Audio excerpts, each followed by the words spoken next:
Olá, meu nome é Pedro Neto, eu sou advogado especializado em Direito Educacional e sou responsável por Relações Institucionais no ISAC.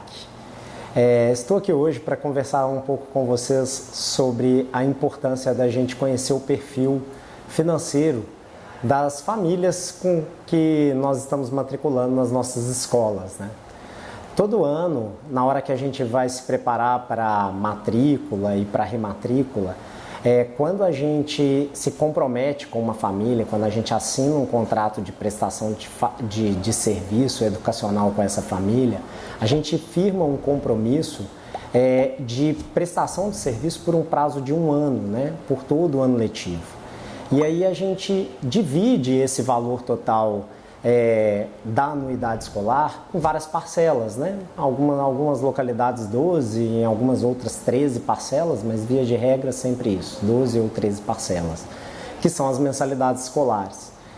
Quando a gente está fazendo isso, na verdade o que a gente está fazendo é uma espécie de concessão de crédito, né? Uma vez que a gente tem a obrigatoriedade de entrega do serviço com o qual a gente se comprometeu, independentemente do pagamento ou não daquelas mensalidades na data acordada, consequentemente, a gente deveria estar se preocupando em relação à capacidade do pai de fato honrar com aquelas parcelas. Por causa disso, algumas medidas são importantes de serem tomadas por nós nesse momento, então, da matrícula e da rematrícula. Vamos a elas, né? A primeira delas quando a gente conhece o pai, quando é um pai que está rematriculando um aluno, a gente deveria observar qual que é o histórico de pagamento daquele pai. A gente deveria ver se ele, de fato, pagou as parcelas na data. Sabendo que aquele pai paga na data, ótimo. Temos ali um bom pagador e aí, consequentemente, a gente pode eventualmente até conceder algum tipo de desconto ou benefício para o pai em razão dele ter efetuado todos os pagamentos na forma acordada.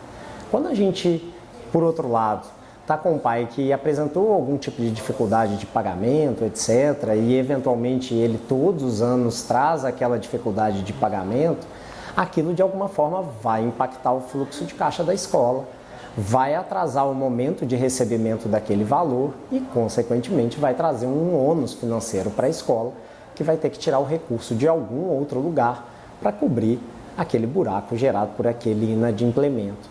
Então a gente deveria, naturalmente, tratar aquele pai de uma forma diferente, analisar o perfil daquele pai, ver se ele tem de fato condição de efetuar o pagamento e, na eventualidade dele não ter, por exemplo, convidá-lo a trazer apresentar um outro familiar, uma outra pessoa que possa se responsabilizar financeiramente por aquele contrato.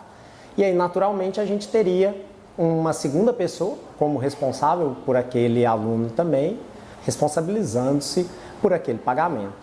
Uma outra medida que a gente poderia fazer é fazer uma consulta aos órgãos de proteção de crédito, né? O SPC, o Serasa e qualquer outro serviço disponível dessa natureza.